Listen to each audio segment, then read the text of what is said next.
welcome back to another video, and I'm currently down in Southern California for school.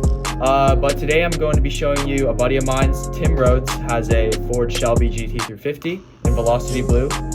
So what makes this car so special is that it only has around 10,000 miles, so it's practically brand new and has a handful of aftermarket performance parts equipped. First off, we have the Corsa X-Pipe, which is an essential piece for the 5.2 liter V8. Makes it sound graspier, just like overall just louder. And we have upgraded intake and Catless Longtubes by ARH Performance, which is American racing headers. So with that being said, the car sounds absolutely perfect. And for those who are interested in the special chassis number, this one is H5195. And yeah, enjoy the footage.